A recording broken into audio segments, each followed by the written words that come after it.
So you want to hear a story? Well, I used to know a whole lot of pretty interesting ones. Some of them so funny you'd laugh yourself unconscious. Others so terrible you'd never want to repeat them. But now I can't remember any of those. So maybe I'll just tell you about the time I found that lost thing. This all happened many summers ago, down at the beach. I was, as usual, working tirelessly on my bottle top collection. At least until I saw the thing.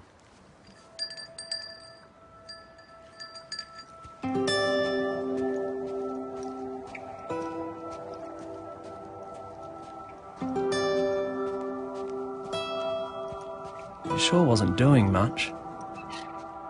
It just sat there, with a really weird look about it.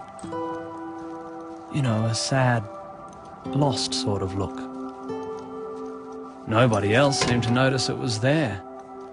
They were all too busy doing other stuff, I guess.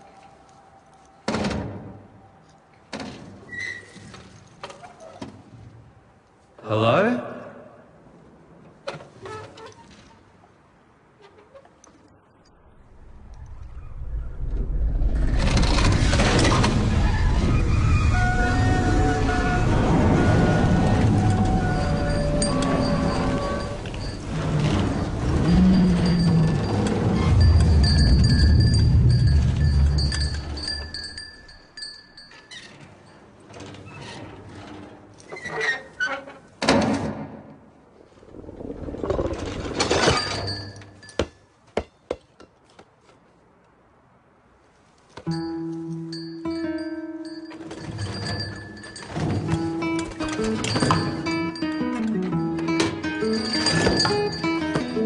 Out to be really friendly, and I played with the thing for most of the afternoon.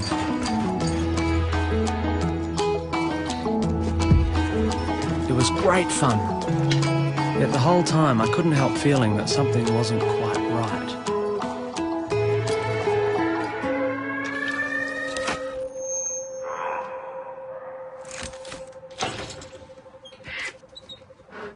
As the hours slouched by, it seemed less and less likely that anyone was coming to take the thing home. Soon there was no denying the unhappy truth.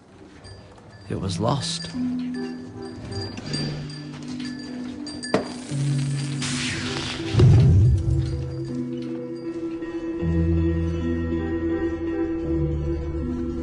I asked a few people if they knew anything about it.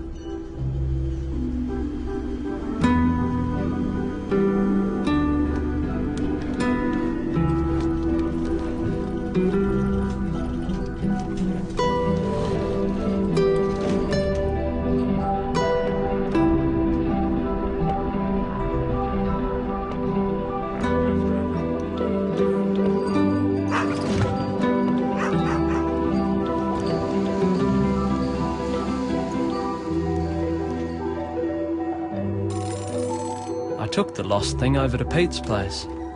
Pete has an opinion on just about everything. Cool, he said. Pete didn't know what the thing was exactly, but he said what he always does, that all physical manifestations could be identified empirically through careful observation, calibrated measurement and controlled experimentation.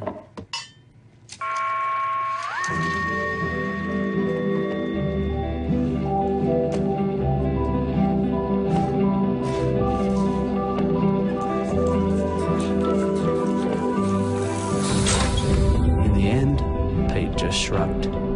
He didn't think the lost thing came from anywhere and didn't belong anywhere either. Some things are like that, he said.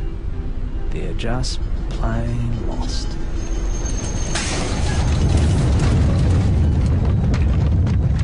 There was nothing left to do but take the thing home with me. As for my parents, well, they already knew that Mum would be concerned about how filthy its feet were. And that Dad would be worried about all sorts of strange diseases. And they both just wanted me to take it back to where I found it. But it's lost, I said. Not that it made any difference. I decided to hide the thing in our back shed, at least until I could figure out what to do next. I mean, I couldn't just leave it wandering the streets.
The lost thing seemed happy then, but I sure couldn't keep it in the shed forever.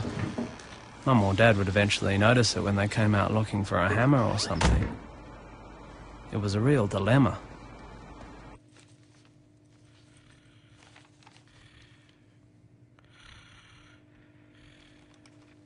Are you finding that the order of day-to-day life is unexpectedly disrupted? Do you suffer from unclaimed property? Objects without names? Troublesome artifacts of unknown origin? Things that just don't belong? Don't panic. We've got a pigeonhole to stick it in. The Federal Department of Odds and Ends. The next morning we caught a tram all the way into the city.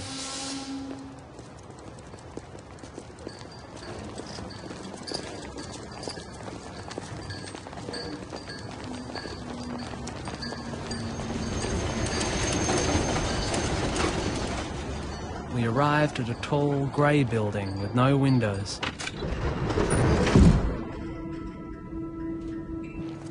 It smelt like disinfectant.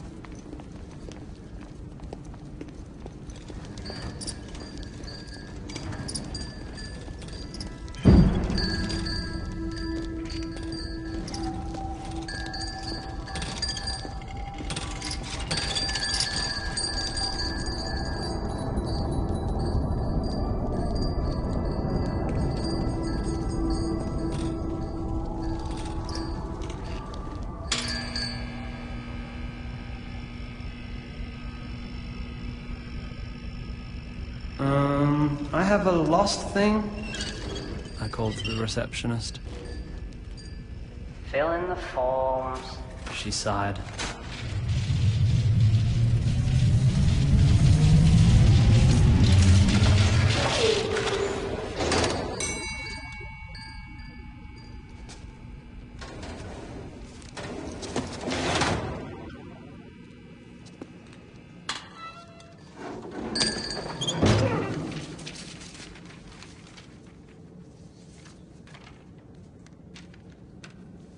I was looking around for a desk when I suddenly felt something touch my elbow. And then there was a tiny voice. If you really care about that thing, you shouldn't leave it here.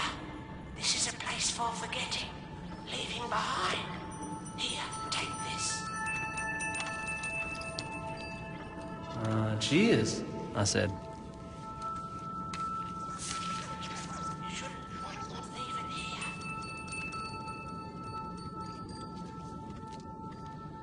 It was some kind of sign, I guess. Not very important looking, but it did seem to point somewhere.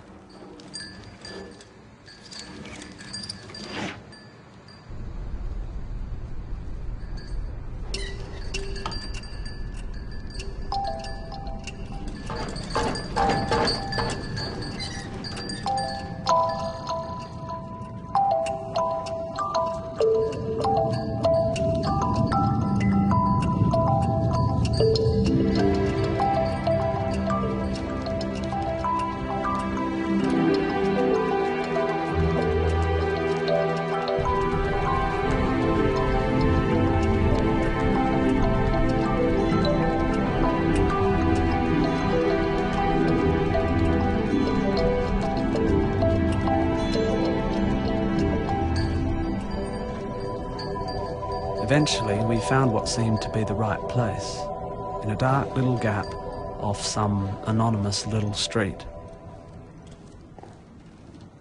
The kind of place you'd never know existed unless you were actually looking for it.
I still think about that lost thing from time to time, especially when I see something out of the corner of my eye that doesn't quite fit.